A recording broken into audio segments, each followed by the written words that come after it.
confident. I am confident here. Please. Yeah, I'm fine.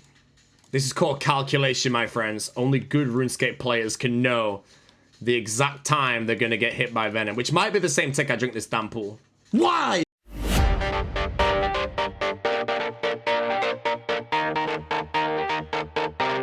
What's going on, guys? But yeah.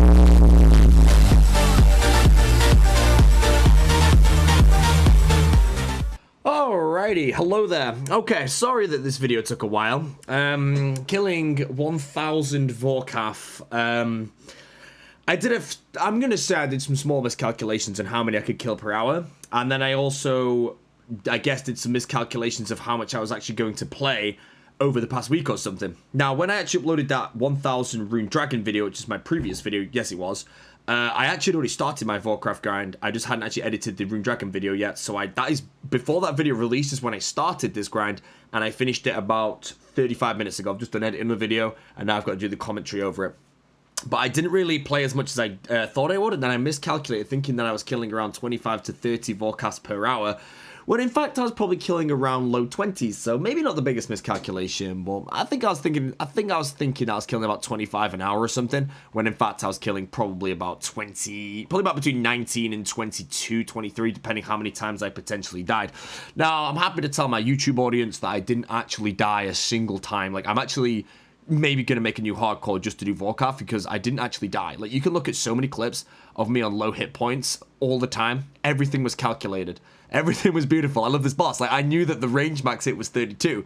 I knew the firebomb was like a friggin' 10 through my prayer. So I was just ticking everything, dodging fog like a bot. 0 deaths, mate. 1000 Vorkaths, didn't die a single time. So I'm pretty damn happy about that. It really makes you want to make a new hardcore. But yeah. Anyways, if you actually bought that, I probably died about 50 times doing this, honestly. I die a lot. Like, I'm reading my Twitch chat. I look back, I've been hit by a bomb. Like, I'm not ready for that stupid fireball to fall from the sky.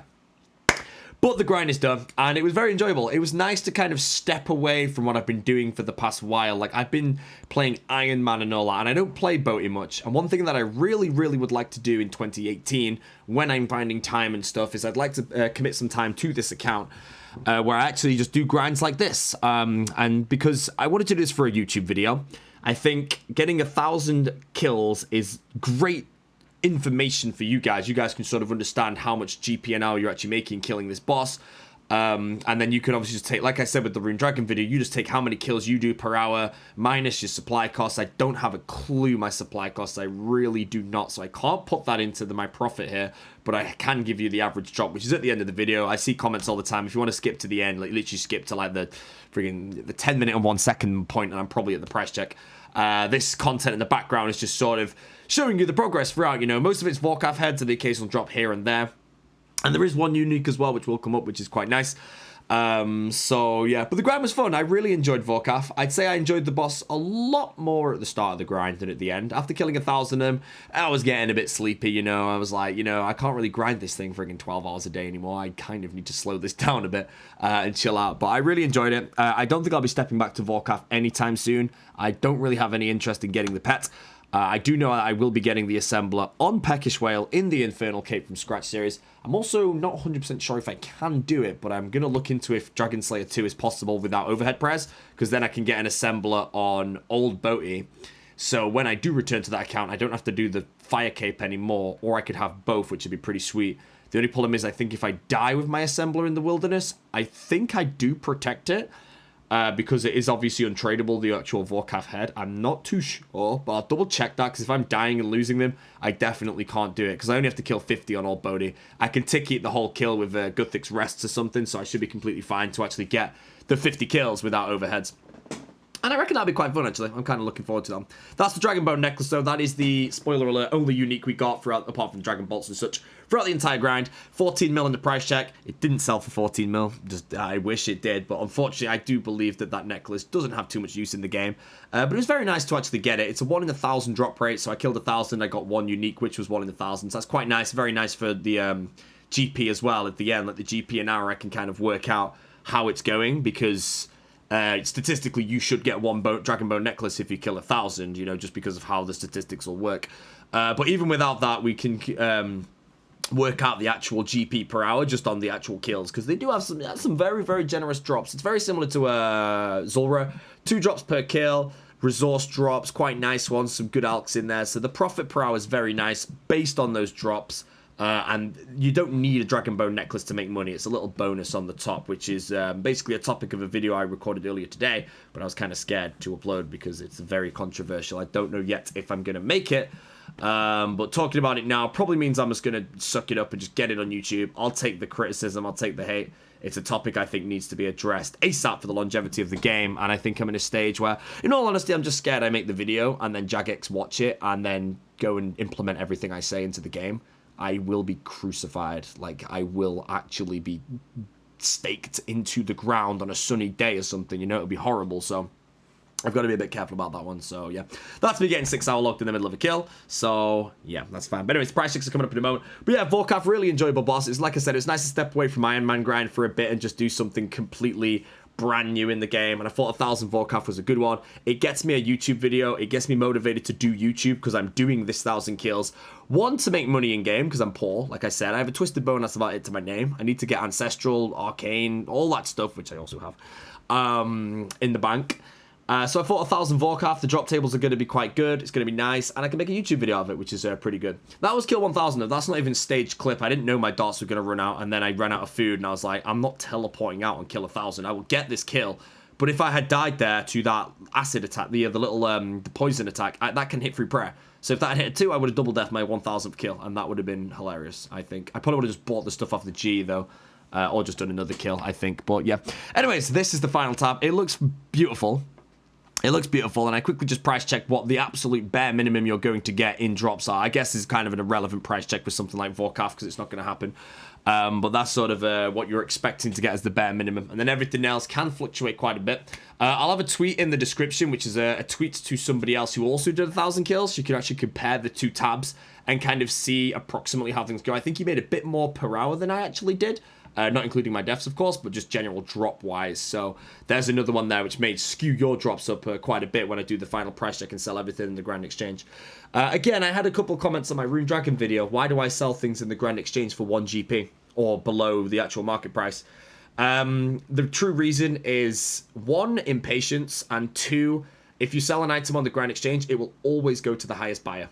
So if I sell an item like, let's say, a Twisted Bow on the Grand Exchange for 1 GP, if nobody has an offer in and only one guy has it in for 1 GP, then yes, it will sell for 1 GP. I wouldn't recommend you do that with a Twisted Bow because there'll be many sniped offers in for something like that. It's why in Deadman mode I've sold some things like Rune Kite Shields and Ancient Staffs for 1 GP. It's because that has a much smaller player base, meaning that items will actually sell for the 1 GP. In the main game, now, maybe with Vorkath being a new boss and everyone's trying to undercut drops, I may have lost quite a chunk of cash, but that's fine because that means the money I'm making here, if you see it that way, is the bare minimum you would make per kill / per 1,000 kills, which is also a great source of information, so it's fine. We can work off that one. But yeah, it always goes to the highest buyer. Most things have alk values. Everything can be turned into an alk value. They're all supplies. There's markets all over the place. Everything will have sold basically for maybe a fraction under market price, if not just the median market price. So I'm not losing much at all when I do this. It's not like my prices are selling for the exact price I put them in for. It will always sell for more than that, so I'm not losing like 20% of my profit just by chucking this in. That's just to clarify that the people that said that. But it's just to get it sold quick, you know, so I can just put it into the video. But yeah, so I guess my my verdict of Vorkath, I obviously haven't just explained or showed how much I actually made per hour. My verdict of Vorkath, I think with how the game goes in drop tables currently, it's a very balanced boss. And even in the future, if anything happens to certain drop tables, I believe this boss's drop table could be completely left alone. And on some level, it does stand as quite a balanced drop table. Like I said, the rare drops are so rare that they are not your profit. When Vorkath first came out, it was 400k an hour, and the drops were the same. The special ones were the same.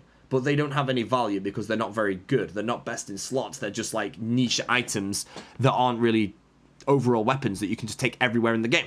So I honestly feel the drop table on Vorkath right now, I think it's very, very balanced. I don't really know what I'd do to it. The best thing to do with drop tables is try and get the alkables out of the game, I think, and just try and bring something else in. But that's also quite tough to do when a boss's profit is the actual constant drops you get rather than the big rare one that you get. Like the Dragon Bone Necklace, I haven't just made a 122 mil cash stack killing this boss by getting a Dragon Bone Necklace. I've got it by selling everything that I got killing this boss.